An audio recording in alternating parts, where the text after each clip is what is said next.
how does this get reversed? How does the fatherless cycle get reversed? So we're going to take each one of these one at a time, because really what God our Father does is he has to reverse these things. First he's going to invert this, right? Because he's got to take us back through the cycle.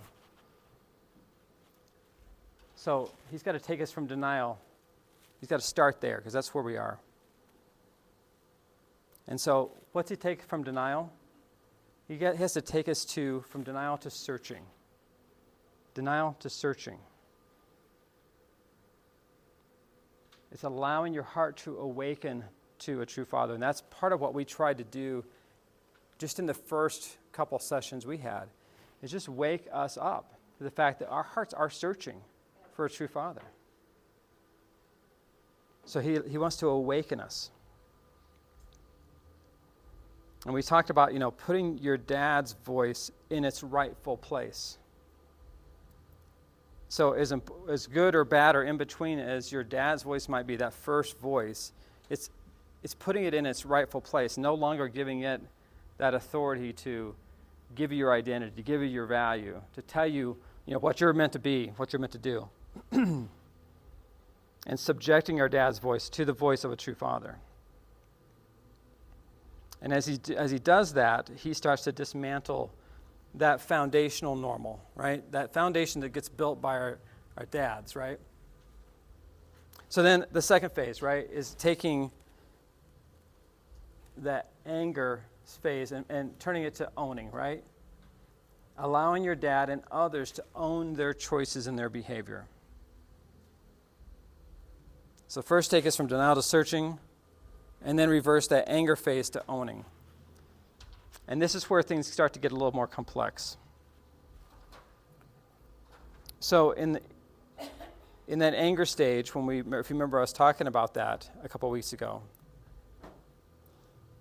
we said what happens to us at that stage is that we internalize. So again, I'll go back because we've used this example a lot. When you have a divorce situation, because that's an easy one to really understand this, what happens is you internalize that, right? You internalize as a child, you internalize those situations. Or abuse, sexual abuse, right? You internalize that. And you turn that anger internal. So this is reversing that. I'm going to read a little bit of what I wrote about this for myself in my own journey. In the fatherless cycle, denial is the final stage, the ultimate goal of the second voice. In order to unwind the spell we've been under, the lies we've embraced must be exposed for the toxin they are. There's only one way. We must remember. Nothing else will do. We must re-enter our pain, go back to the places we've tried for so long to forget, face the resistance, and open up to the depths of memory and emotion long ago buried. Grammy-winning hip-hop artist Lecrae knows what this journey required and knows how it feels to go there. In his memoir entitled Unashamed, he lamented, "Sometimes God lets the darkness settle before he pierces it with the light." See, Lecrae's many years of living fatherless convinced him, despite all attempts to overcome the aftermath, that there was just no getting past the past unless you returned to the places that first pierced you. However, the journey into pain isn't solely to remember, though that is the beginning. Living fatherless sprouts from a belief. Every belief originates with a message, and every message is whispered by a voice. And every voice speaks out of pain. Every pain is born in a story. To find the origins of the outcome, we must start in the dark details of our pain. But this time, we do not walk into the depths alone. If we allow ourselves to listen to the third voice, both the journey and the destination will lead to a reversal of the cycle, the redemption of our hurt, and a profound connection to a true Father. Humans make horrible gods. Sounds obvious, right? Yet most of us looked for a dad to fulfill a role he was never intended to fully provide. It kind of feels like a setup. We are born with an inner ache to matter to our fathers. We look to him to tell us who we are, what we're made of, and why we're on this earth. But dads fail, often. Wrapped up in their own worlds, struggling with serious mental, emotional, or chemical issues, dealing with daily stress and the constant busyness of fulfilling the need of a family, takes many men out.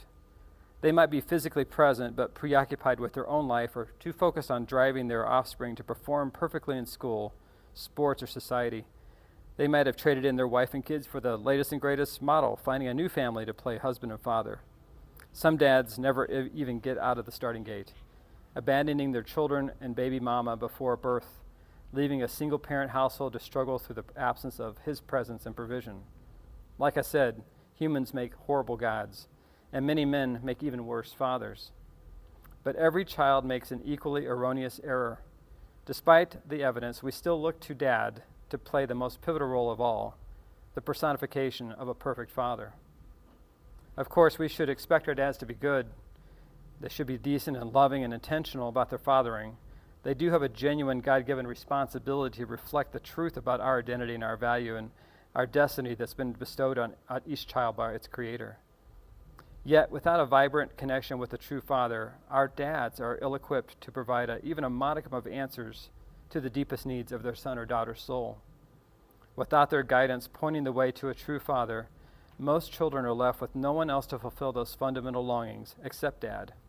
And that leaves us in a bind. If our dads are the sole source of defining who we are, how much we are worth, and our reason for existence, and they are flawed themselves, then how do we interpret their failures? If we expect them to be our sole source of oxygen, how is it possible to take an honest assessment of their shortcomings without feeling like we're cutting off our own air supply? If we never dislodge our dad from the illegitimate role in which he kept us captive, how can we ever expect our true Father to take his rightful place? See, my own father's anger could be explained. I always thought it was my overactive and zealous behavior as a boy. I remember how I got out of hand, how much I squirmed at the pew at church and acted up when I got bored. My dad's temper outbursts and need to repeatedly spank me must have been due to my inability to listen, not his impatience. Yes, I was tough to raise, but Dad's disappearing act existed because he had to work second and third shift at the airport. His disconnection from me, sitting inside the house when I was outside playing alone, meant he was tired, sick, or sore. I didn't expect him to spend energy traipsing around town with his son. No matter what inner pang of hurt I felt from Dad's actions, large or small, I gave him excuses to snuff out my angst before it disrupted the one relationship I needed to protect. The man I felt furthest from was the one man I sought to cover for at all cost. Since I viewed Dad as the sole source of my wounded heart's answers, my own version of God, I never allowed Dad to be a human, to be the one to blame. Even in the face of overwhelming evidence, I never allowed myself to place Dad's share of responsibility where it belonged. Instead, it was easier to fool myself and blame myself and keep making excuses for the way he failed me as a father. All those excuses and reasons and rationalizations served a single purpose. My defensive dad allowed me to hold on to the methods I had created to cope with my unfulfilled questions. I spent years constructing identities based on the answers I received from Dad, answers I now protected with the excuses I made for him. As long as I gave Dad the final say, those excuses gave me permission to pursue whatever consolation I thought I needed. As long as I could make excuses for Dad, then I got to make my own too. But if Dad suddenly had to own his mistakes and messages, then I would have to answer for mine as well. See, the part about having to allow our fathers to own how they failed, it seems counterintuitive. But if we don't allow our dads to own their choices, own their behaviors, then we get to hold on to our excuses. Does that make sense? As long as I feel like, hey, my dad didn't do it right, I get to go. Now I can act out of that, right? I didn't get what I needed, therefore. And I don't do this consciously, right? I'm doing this at an unconscious level. But if I make excuses for the person that hurt me, now I have an excuse to act how I want, right? I could say, well, now I go to pornography because I'm sad, I'm lonely, and I never got treated right. Or I can go to anger, or I can go to overeating, or I can go to drinking, or I can go to whatever. Because I'm making excuses for him, I get to have my own excuse. So part of reversing this fatherless cycle is that we have to stop making excuses for the ones that hurt us. Let them own what they've done. Now, and we'll talk about what do you do with that in a minute, but we're not there yet, right? First, you have to own. So what does it look like? Well, we stop minimizing We stop minimizing mistakes. We stop saying things like, my dad did the best he could, right? I talked about this before, in Jan's life, her parents never were physically affectionate, right? And what you hear, and what I know Jan has said at one point, and what her siblings say, is, well, Norwegians and Germans, they're just not affectionate. I don't care, right? But that's an excuse we make. Or my dad did the best he could, or it was just the way he was raised. Or that's the way his generation was, or his family was never affectionate. Whatever those excuses are, sometimes not letting him own it also sounds like, well, I probably deserved it anyway. That's what I said, right? I was, of all the good parts of my upbringing, I did have a lot of really good parts. The really bad parts, the painful parts, the message I heard and the excuse I gave my dad was, well, I probably deserved it anyway, because I was ADHD before that. They knew what that was, right? And so I know it was a handful. Yet being a handful can't excuse the ways that my heart wasn't handled well and how I wasn't treated well. And as long as I allowed that to happen, then I was skimming or skipping over the impact of it. So allowing those that hurt us to own it, means we're not skipping over, we're not skimming over, we're not rushing through those negative thoughts, those negative emotions, particularly about our dads, because that's what we're talking about here, although we have it with other people. And it also means we don't rush to forgiveness, which is a really large, especially in Christian circles, that's a big temptation, to rush to forgive. And we'll talk about that more in just a second. So we have to allow the ones that hurt us to own it. We have to, and what that lets us do is that lets us disconnect how we've attached our identity to what they've done. The next piece, the next stage is the bargaining. God's got to take that bargaining to releasing, right? So this is why owning comes before releasing, right? You can never forgive someone of what you have not allowed them to own, right? That's why rushing to forgiveness is such it seems nice on the outside, right? Oh, I've forgiven them, right? But if you've never let them own what they've done, right, the full weight of it, you can't truly release them. You can't truly forgive them. When I was abused and my parents didn't do anything, right? They found about it, they didn't do anything.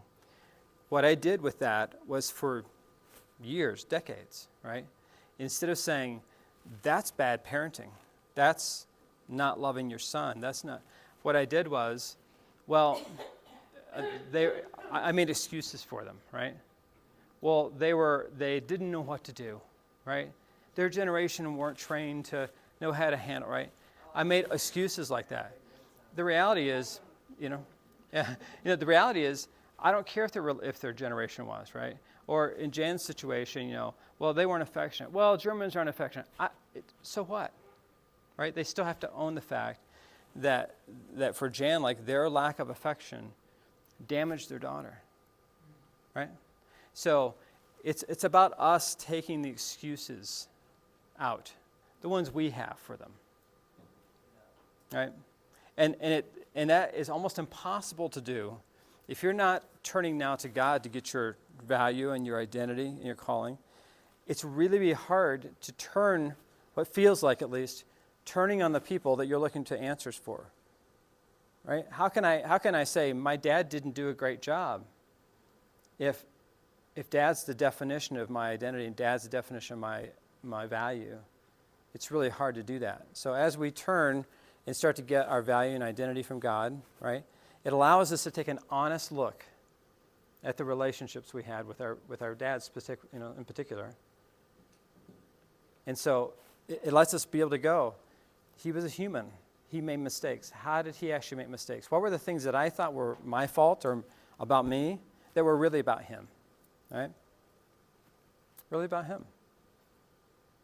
And when we can do that, then that allows us to let them, whether my dad's passed away. My dad was passed away before I even wrestled through this stuff. So he's never, in this life, right, going to be able to say, hey, I actually failed you there, right? But in my head, in my heart, I can say, my dad failed me. And until I can let him own the impact of that, at least in my own heart and mind, I can't take the next step, which is, how do I forgive him?